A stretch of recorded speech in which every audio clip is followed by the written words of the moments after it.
So Runda, have you ever heard of the Van Gogh immersive experience?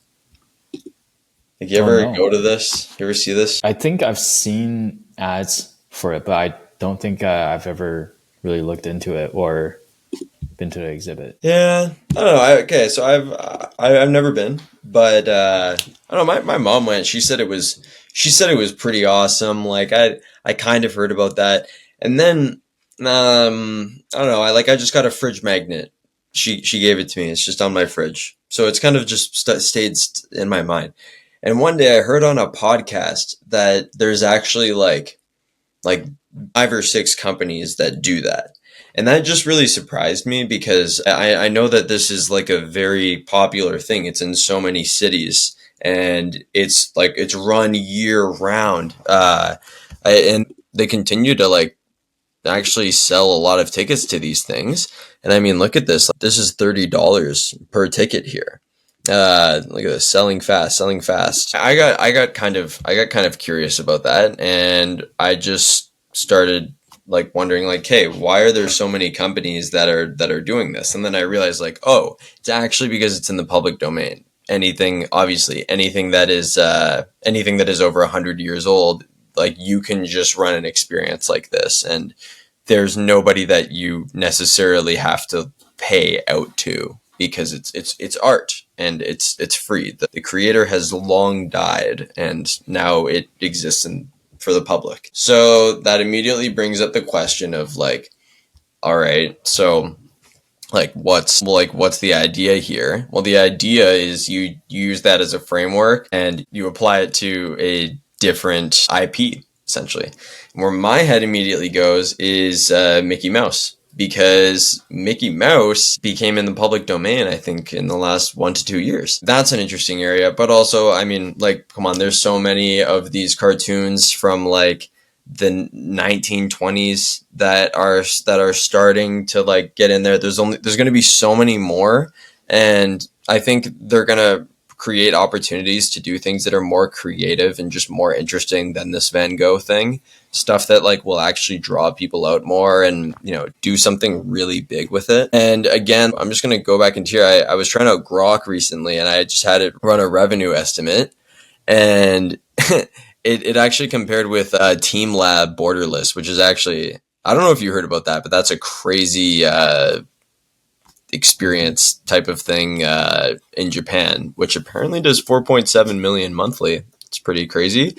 But this Van Gogh experience, it overestimated the price here by $10. So I would say it's okay. So it's estimating that is easily about 2 million per month that this business is doing. So yeah, really the question is what can you deliver in a better way to outshine the things like the Van Gogh experience and make it into something that's actually imaginative and just better?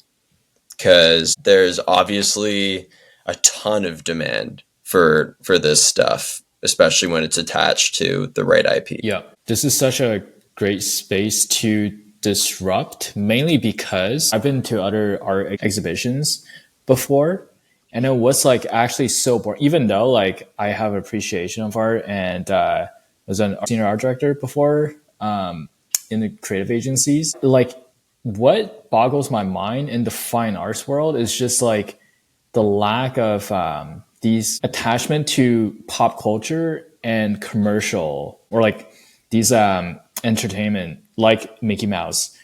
They just sometimes they just do artwork of flowers or fish or just abstract lines of lights. When I tap into my common consumer mind, I'm just why? This is kind of boring to me. This looks amazing, but then the subject matter is kind of boring to me. Why are we looking at laser fish? For real, if though. you just attach it to something with pop culture, if it's neon Mickey Mouse, I would appreciate that. Just make a neon Mickey Mouse that's 3D, that's walking. That would have been way more engaging for me to have an emotional attachment to the cultural context of Mickey Mouse turning into neon from black and white. The Mickey Mouse angle is huge. I think geez, do we know how old Casper is? Like, could we do Casper? Uh, Imagine Casper during Halloween, like just running that.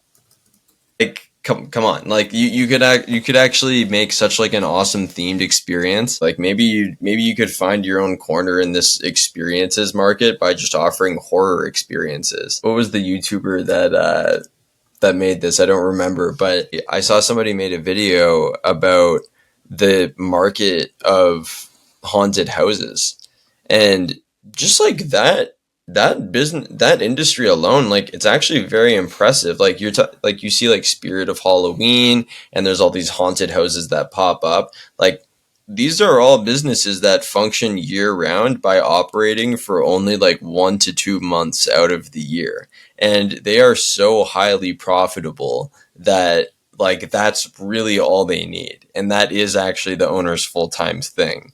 yeah. They run for 2 months, and then it's R&D for 10 months, and then just right back into it.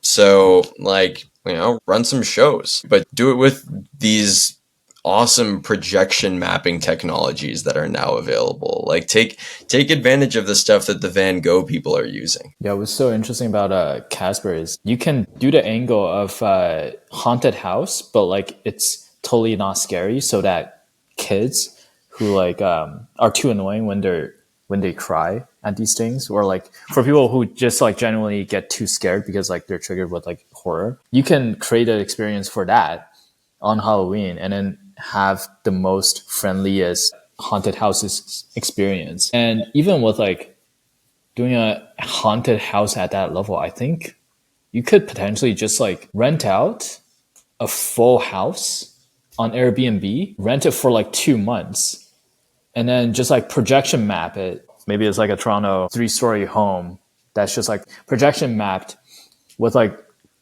Casper the Friendly Ghost content. 100%. That would be insane. Take this stuff to the next level. Like that's what this is all about. I honestly like this idea for me like just comes with a personal obsession with these projection mapping things. Like it's just so fascinating, and it seems like they really are doing some cool stuff at the Van Gogh thing, but I will also say that I've heard people say that it's kind of underwhelming.